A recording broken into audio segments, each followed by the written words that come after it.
My name's Jolie Milstein. I'm the president and CEO for New York State's Association for Affordable Housing.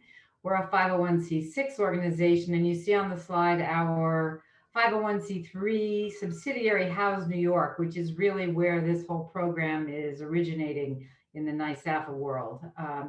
For a long time, we've been concerned with equitable access for broadband internet service for residents of affordable housing. This project with HR&A has grown out of work we did as our broadband initiative. We've had a couple of symposiums on the subject. We've run a couple of pilots. One was late last year into this year, community classrooms, where we brought resources into affordable housing buildings and provided supervision and access to Wi-Fi enriched classroom space for those residents' children to come and have a study hall environment where they could work. And that pilot concluded, I think, in February, and we're looking forward to doing more with that. We're also in the process of running a broadband bulk purchase program in New York City, another pilot. We're looking at ways to get internet ISPs, internet suppliers to uh, provide bulk purchase internet access at a reduced rate to residents in affordable housing. And that project should be kicking off beginning of July. So look for our website to give you updates on that.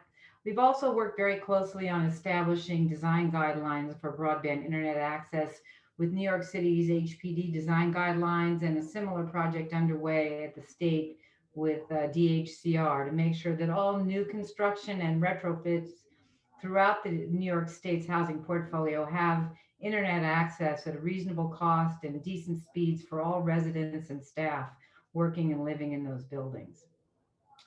So that's NYSAFA, our interest in broadband internet access. Danny, I don't think I missed anything, but you're up.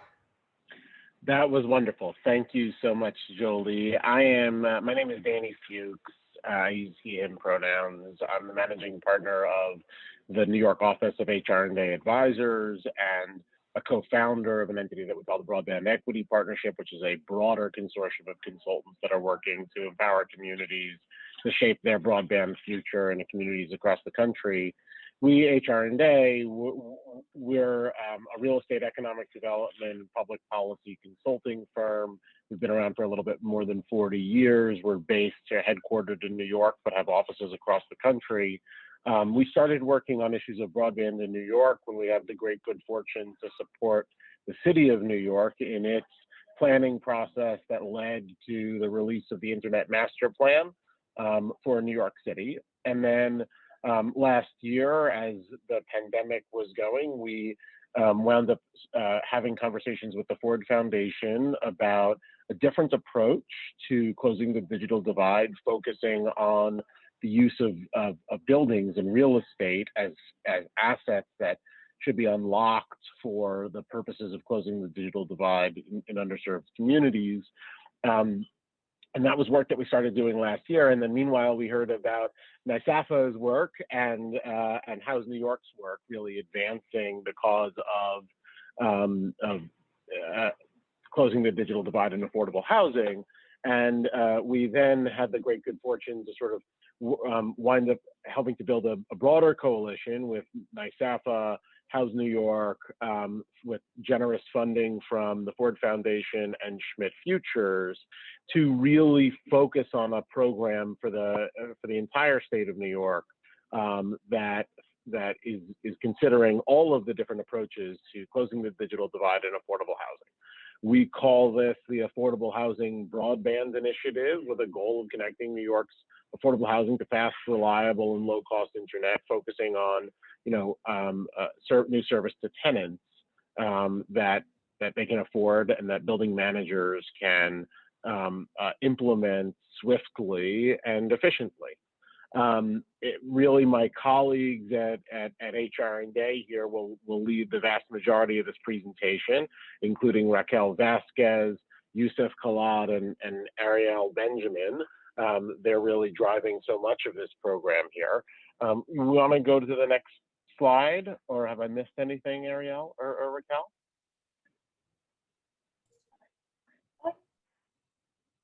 You can move on to the next slide. That's good. Excellent. So welcome. We want to really ask who's here. Well, we have some registrants, some registration understanding, but we would love to know a little bit more about you and what type of work do you do. Juan has put a link into the chat. We hope you can go to menti.com and use the code 56796199, and you will see a question with a multiple choice answer.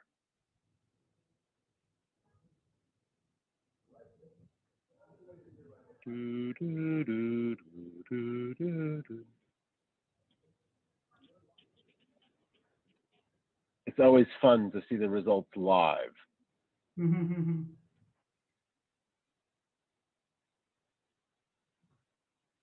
Danny, while we're waiting for those results to come in, I think it's worth mentioning from NYSAFAH's point of view that as an advocacy organization, we're very concerned about how we're going to get this done. And I don't know if we're going to get to this later in the presentation, but our whole positioning of this effort is really so that when the internet infrastructure money comes from the federal government, New York State is ready to deploy those funds. And this is really about getting a roadmap for deploying those funds in affordable housing to hook up residents and staff with broadband internet access. So again, what we're doing is creating a roadmap here that will then address how do we most efficiently get everybody hooked up at a reasonable cost, and we are looking to federal resources to pay for most of this infrastructure.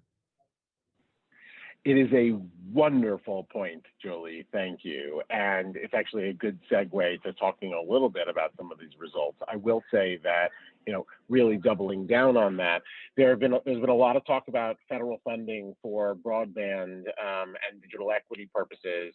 Some of that funding was approved in the American Rescue Plan. And now the bipartisan infrastructure plan includes $65 billion for broadband nationally. And yet, even within that, while some of those efforts are boosted by bill, for example, from New York Representative Jamal Bowman that provides new provisions for broadband and affordable housing, classifying it as utility and creating hopefully $5 billion for infrastructure improvements and other purposes for broadband and affordable housing. The details of how that money will be spent, by whom, with which beneficiaries, in which geographies, have not been set.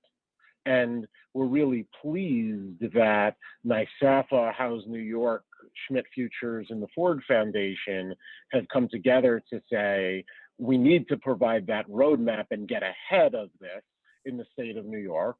And to lead with the design of a program that may serve as a model for communities across the country. So now the real transition to this slide is, as you can see, there's a diverse set of constituents that's represented in this webinar.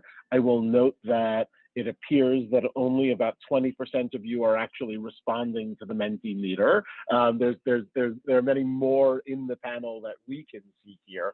But what's great about this pie chart is it actually demonstrates just how many different types of stakeholders not only this program will need to benefit, but also who need to be centered in the solutions that we wind up coming up with for the state of New York and the implementation of those solutions. This is not, as you will see as Raquel, Youssef, and Ariel present, going to be something that is going to work if it is just a sort of top-down government program. It is going to require effort from really every segment of this pie chart here. And at the end, we hope of this time together this evening, we hope to be able to demonstrate ways in which you can begin to engage in a more participatory planning process over the next couple of months to to inform and shape the recommended design of the program to government agencies. And then it is certainly our hope that should these recommendations be adopted by the city and state of New York or other communities, that there will be opportunities for support from all of you in implementing those designs as well. Shall we get on with the agenda here? So first, we want to give sort of very high level the beginning of an understanding of the problem. There are many challenges here, but we want to give an overview of some of the challenges as we are framing them in this initiative. And we may leave some out, we may leave some nuances on the table. That is one of the ways in which we hope that you engage and say, I think you're missing something. You may put comments in the chat, or you may ask Q&A to the panelists. We will try and watch that throughout. So if we're missing something, if you have a question, if we should slow down, feel free to post there. So first, we want to talk a little bit about the problem. We want to talk a little bit about the opportunity, and then we want to get into, what is AHBI? We're calling it ABBY. What is the ABBY program design and strategy that we're advancing? This is really a kickoff for this initiative, and a relatively fast-moving planning process to wind up coming up with recommendations that our government agencies hopefully will receive kindly. And I believe I'm returning it over to Raquel. Okay, so this map of New York State shows the households with a computer and fixed broadband connection at home. So this is just a visual representation of access to broadband at the moment in New York State. As you can see, 27% of households in New York State do not have access to high-speed, reliable internet. And with most internet plans averaging at a start over $50 per month, it becomes a challenge for many households to afford broadband access at all. Households with lower incomes, older adults, and communities of color especially have lower adoption rates. Next slide. So this is a snapshot of New York City. We wanted to highlight that in New York State, the digital divide does not fall neatly into urban, suburban, and rural divides. That lack of access is everywhere. This map shows the households with a computer and fixed broadband adoption in New York City specifically. And as you can see, many New York City households lack wired broadband access at home and neighborhoods throughout the city. Next slide. So as a continuation of the discussion on the problem, here we're going to define some terms that we will continue to use throughout the presentation. These are the three compounding elements of the digital divide. So the first one is access. This includes infrastructure that provides access to wiring in the building, apartment, unit, houses, as well as access to internet networks. The second is affordability. Broadband affordability is largely determined by household income and the broadband options accessible to households. The third is adoption. Adoption in terms of broadband is enrollment and use of the broadband services. So devices, tools, and trainings can equip households with increased command of broadband access. Increasing access and affordability of broadband services can generally lead to an increase in broadband adoption. So this is a missing opportunity. So the opportunity that we see here is a building-based approach to expanding broadband access. We see a combination of infrastructure-based programs, building-based programs, and people-based programs leading the way to bridge the digital divide. So core infrastructure investments, including telecommunications and internet access programs in schools and libraries, such as E-Rate, as well as municipal fiber and the Rural Digital Opportunity Fund, are programs paving the way to invest in internet connectivity. ISPs are using distribution fiber and fixed wireless access also to expand connectivity. Then there are direct subsidy programs such as Lifeline, which provide discounts to lower monthly phone and internet expenses. And finally, there are devices and training programs, which aim to build capacity to broadband users of every age. Next slide. So here we are interested in leveraging affordable housing as an opportunity because it offers a scalable and organized approach to reaching buildings to expand broadband access. Approximately 380,000 households live in privately owned affordable housing across New York State, and they live in over 15,000 buildings. There are transformative benefits as well in reaching households in affordable housing, especially lower income households that experience difficulty connecting with accessible and affordable broadband. So now I'm going to pass it on to my colleague Youssef, who will discuss the program goals of the Affordable Housing Broadband Initiative. Thank you so much, Raquel. So we've talked a bit about the problems and sort of the market landscape in broadband and affordable housing in the state and beyond. And one of the critical points that we want to make now is, what are the program goals? What is this program intended to do? Well, as we mentioned earlier, it's a great partnership with House New York with the explicit aim of achieving universal adoption of broadband in New York State's affordable housing stock. In practice, there are three subcomponents of that that'll come out of this work. The first is we want to figure out what adoption solutions might exist based on the very specific building typologies, architectural challenges, and other location-based challenges that arise in that housing stock. This is a place-based, building-based program, and we want to analyze that data to come up with very targeted solutions for each type of building. The second key component will actually be about building an implementation roadmap for city and state government in New York to actually make this a reality going forward. That involves navigating some complex but exciting funding and human capital needs. It means identifying partnerships with folks like you on the call and others that we're super excited to talk to. And it means setting a timeline based on the infrastructure that's needed for getting this done and getting this over the finish line. This is, of course, an excellent time to be doing this work because of the federal funding that's already begun to roll out nationally through the American Rescue Plan, and then tens of billions of dollars of potential future funding and infrastructure that might also come from the federal government. The final piece of this is actually to take New York State and make it a national model for how to leverage affordable housing to actually expand digital equity to those who need it most. And so we're super excited about what a program like this can do in New York State and beyond. Next slide. So practically speaking, what's our strategy? We're going to take both a top-down and bottom-up approach to analyzing data. We are looking at the affordable housing stock in New York State a couple of different ways. So the first is we're looking to analyze building level data that we know exists to understand broadly what the affordable housing stock looks like and what connectivity trends exist in that affordable housing stock. So of course, we're going to have a good sense of building density and occupancy, demographics across buildings. This is information that can be publicly available and available through our partnerships with state and local government agencies.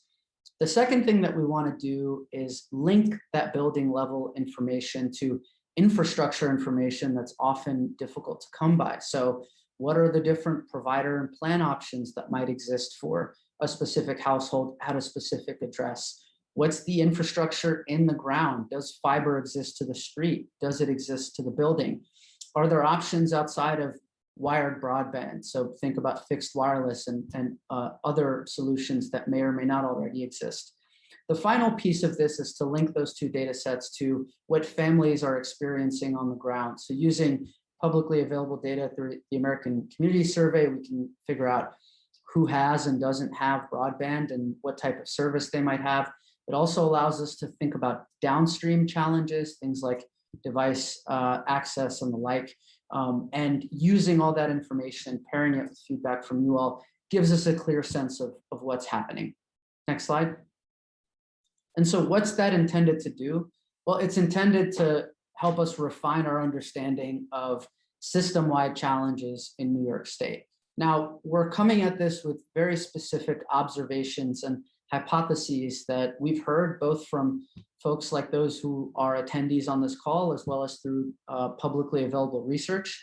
Some of those systemic challenges are clear to so many of us who have been in the digital equity space. So Sometimes the infrastructure economics just don't work for incentivizing deployment to areas where internet's needed. Sometimes, and in fact, this has been particularly true during the COVID-19 pandemic, there just isn't enough capacity at organizations or partnerships available to link willing and interested internet service providers and willing and interested developers, owners, and building managers who want to solve this problem locally. And again, at a time when many folks in the nonprofit community and in the housing community have had to do so much, there's a capacity challenge that we've heard exists. There may be options for families. There might be a plan that's available to them, but that plan might not be affordable enough for them. And therefore, it's like they don't have an option at all. The final challenge, and I alluded to this earlier, might be an adoption challenge at the end of the funnel, that families might have an option, but you know what? They don't have the types of devices and tools that would allow them to make the most use of the internet available. Or they might not have the digital skills or the confidence in those digital skills to actually navigate the internet in the way that they want. They might not understand, for example, the opportunities that might be available to connect with government, to connect with service providers, to be a part of the digital economy, while also keeping their data safe. So there's a ton of systemic challenges that we know exist across the board. Next slide. And so what's that intending to do? Gathering all that data, understanding typologies and systemic challenges. What's the intended outcome? Well, fundamentally, the status quo, we believe, is upside down for so many key stakeholders like you all, and we want to alter that status quo. It's a status quo that means affordable housing and tenant advocates are constantly searching for new opportunities to connect tenants, but can't find those opportunities. It's a status quo where tenants right now lack reliable and affordable connections and don't know where to start. It's a status quo where policymakers recognize there's a very real problem and want to figure out how to solve that problem in the short, long term. And it's also one where a lot of the property managers and owners on the call right now are trying to solve the problem and have put significant effort, time, attention, but have faced challenges, or they've begun to think about the problem, but haven't had a good sense of the costs and the ROI on solving that problem. So we want to alter this status quo fundamentally for you all. Next slide. So that's our sense of the strategy that we need to employ, the systemic challenges that might exist. But we want to take a moment and turn it over to you all. And again, using the website that we have linked, menti.com, and using the codes 56796199. Tell us what you think. Tell us about the challenges that you've faced when trying to access broadband and affordable housing, or actually putting your best foot forward and trying to provide it for residents. What are the challenges? And if you in fact haven't tried to do this, what have been the barriers? Why haven't you done it? What sort of stopped you from moving forward? And as your solutions or responses start to populate, we'll be happy to discuss each of those. So we'll give you a sec to respond.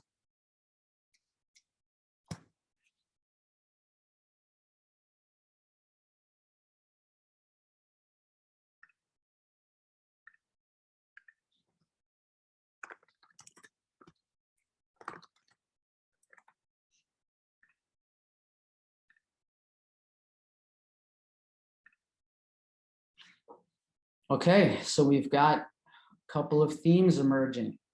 Cost is a big one. And what's interesting about these is these are hitting on a couple of key points. So some folks are mentioning the economic model of it, not sure who pays what and for how long. Others are talking about the startup costs, the engineering costs that upfront have to be footed by someone along the value chain. Others are mentioning ongoing costs. So you pay for it up front, you've got the wiring in, you've got service. Who's going to pay for it on an ongoing basis?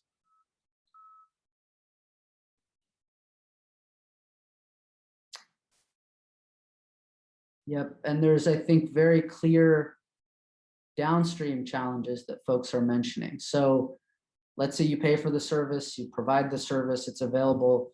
Who's going to come and fix it? And we've heard this through some of our conversations that in the affordable housing space, there's a certain level of expertise, but the technical know-how to move beyond that and to provide an ongoing service like this is really difficult. Interesting. There's also very clear structural challenges. Someone threw in thick walls, which, you know, in New York City, you might imagine thick walls as a positive for residents, but on the flip side, it might be difficult to get wiring in there. I think the comment that resonates most, and we can flip over to the next slide after that, is this comment in the middle here that basically says no programs are yet in place to make this economically feasible. So again, these themes, what's nice about seeing you all answer in real time is that these are some of the things we've already heard. They resonate with some of our hypotheses, and the goal is to build out a set of programmatic solutions that work for you all and that work for residents. Next, I want to turn it over to my colleague, Ariel, to talk about what success looks like. Hi, everyone. So as Youssef just mentioned, kind of the implementation of this program is certainly top of mind for us, and something that's, you know, really important to get right.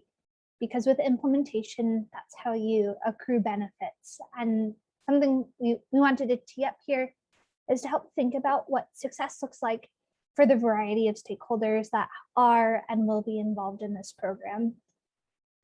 We've got some ideas here, and of course, this is just House New York and HR&A's kind of first pass at what these benefits can be.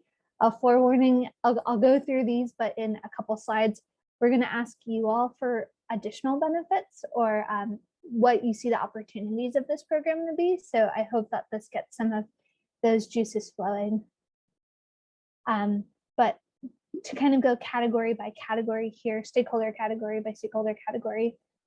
For tenants, really, success is about access to broadband and the ability to benefit from that access.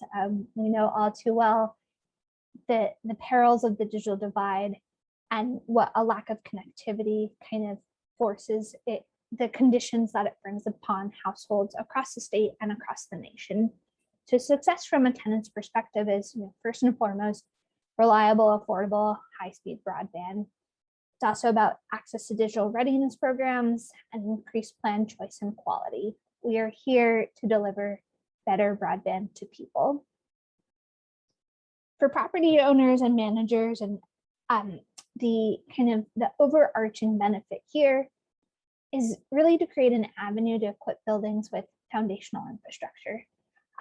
It's to create ideally a source of open access, kind of neutral host fiber that can carry the building through multiple technological upgrades and through greater broadband connectivity. It means increased ISP interest and competition in your buildings. It means upgraded, higher quality broadband infrastructure across portfolios and higher tenant satisfaction. We know that internet connectivity is a priority for property owners and managers, and then also for the tenants that they oversee. For ISPs, kind of in the broadband category, really a huge value add is the ability to enter new markets. It's about greater access to real estate partners, kind of willing and interested property managers and owners who want to see broadband options in their building, more broadband options. It's about lowering the cost of deployment and return on investment in network upgrades, making it actually financially feasible to expand into these new markets. And growing and kind of seeding a new foothold in places across the state. For our last two categories here, for housing advocates, we're really excited about the potential digital equity outcomes, recognition that internet access is a fundamental tenant right, bringing high quality housing experience for low income tenants, and also input in shaping, you know, future digital equity policies and the policy agenda around that. And the intersection between connectivity and affordable housing kind of as just one place to start, knowing that the real goal is universal access kind of nationwide. And finally, for policymakers, we hope that a program like Abby really helps support your constituents. Through the roadmap that we want to create will enable deeper knowledge of the digital divide and solutions about how to address it, create more value for public investment in infrastructure and adoption programs. It's really important, especially as we know federal funding is coming down the pike. Improving equity for marginalized and underconnected communities. And then finally, resilient public-private infrastructure. So with that, as seeding a few ideas, I mean, hopefully some resonated with you all kind of at the webinar, but please go to Mentimeter. It's the same link, same code, and we would love to hear your thoughts and additional benefits that this program could bring to you.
Great, these are good. Keep them coming.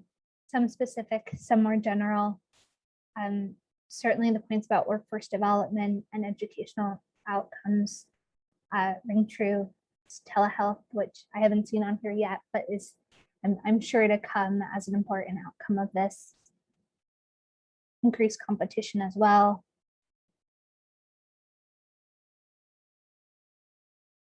I'm also seeing some suggestions that a roadmap could be really helpful because it's a recommendation. It's recommendations and kind of a plan for a plug and play program, as someone has here, for how to take action. We know that making these kinds of investments can feel like the world of unknown, depending on your perspective and familiarity with this, and where to start is a key question, something we can answer through this program or suggest.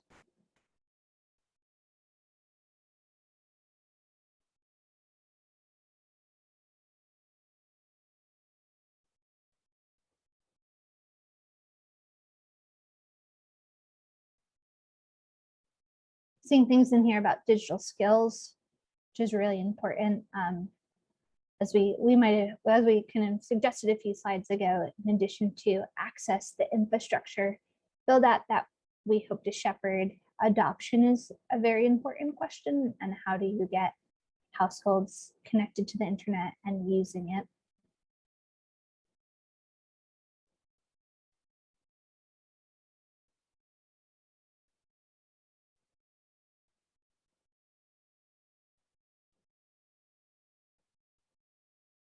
Excellent. These are all super important. We are recorded, so the benefit of using Mentimeter is that all of these answers get recorded, and they will certainly be inputs into our program design process as we embark on that right now. I think I can give another couple seconds in case there's final thoughts here, and then we can move to the next slide.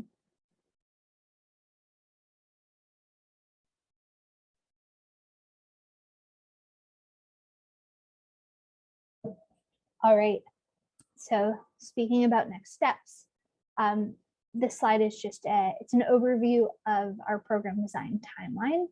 We're embarking here on a 3 to 4 month sprint, really, to set up what will be kind of Abby as a program. June and July is focused on a portfolio assessment. We are looking at all subsidized housing across the state of New York, gathering data from HCR, Housing and Community Renewal, as well as the New York City Department of Housing Preservation and Development. We are doing a data crunch to understand connectivity, existing connectivity, access, and challenges across the portfolio, and developing typologies, looking for like patterns across the data, like trends and connectivity across the portfolio, to create typologies, which then form the basis of the solutions that we'll recommend. In July and August, we'll be working on program design. So we'll understand a set of typologies across the New York State affordable housing portfolio, and we'll identify solutions, technical solutions for each of these typologies, and estimate the required costs for those different solutions. In September, kind of equipped with the knowledge of what the program might look like, we will think about implementation, and we'll really develop what we're calling a roadmap, but it's a flexible operating model. It's kind of a how-to guide for the state to implement this program with federal funds and with other kind of leadership and resources that come from the state level. And throughout this whole process, throughout our portfolio assessment, program design, and implementation roadmap, we really, really want to hear from you. And stakeholder and community engagement is paramount to this plan. And we'll constantly be looking for ways to engage affordable housing and broadband constituencies through things like this webinar, but also through surveys that we are hosting on SurveyMonkey, through focus groups, and through continuing kind of progress webinars as we make our way through program design. So with that, please, we encourage as much participation as you can offer. We know that it can be taxing to ask others to kind of give so much to these programs, but we really, really appreciate your time and your feedback and your thoughts. And so if you go to one of our two websites, either House New York's website or the Broadband Equity Partnerships website, you can find more information both about the ABBY program, but also ways to directly get involved. We have 3 different surveys up and running. You can navigate those through the website, depending on your role in this. If you're a tenant, if you're an affordable housing organization, or if you're kind of from the internet industry or a digital equity advocate, different surveys for you to take. We will be collecting all of that feedback, and it will inform our program design. In addition, we'll be running focus groups primarily through the month of July. Check out a Calendly link that we have on the website if you'd like to get more involved.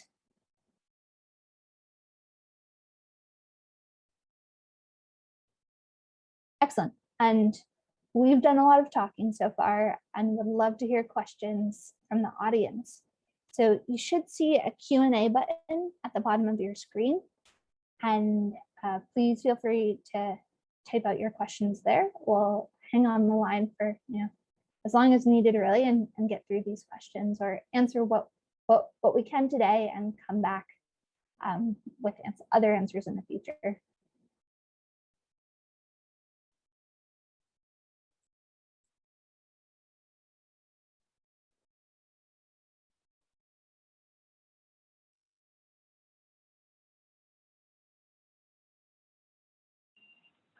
While we're waiting for some questions to come in, I just would love to echo Ariel's point about we do really hope to have multiple levels of engagement from each of the constituencies who may be affected by a program like this, as we saw in the pie chart earlier. So if you have the opportunity, please do fill out the survey. There's a question at the end of the survey that will ask whether you're interested in joining a focus group. For tenants of affordable housing, we will be compensating for participation in those focus groups.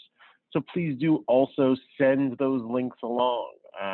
Give us a like on social media, share your own post, send an email to your network.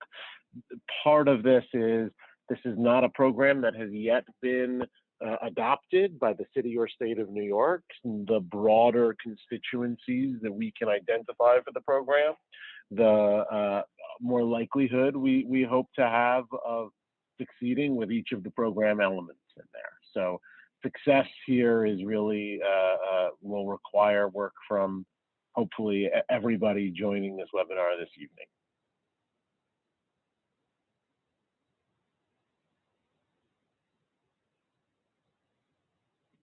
Well, Raquel, Youssef, Ariel, it looks like you guys have done a phenomenal job explaining this. Nobody has any questions.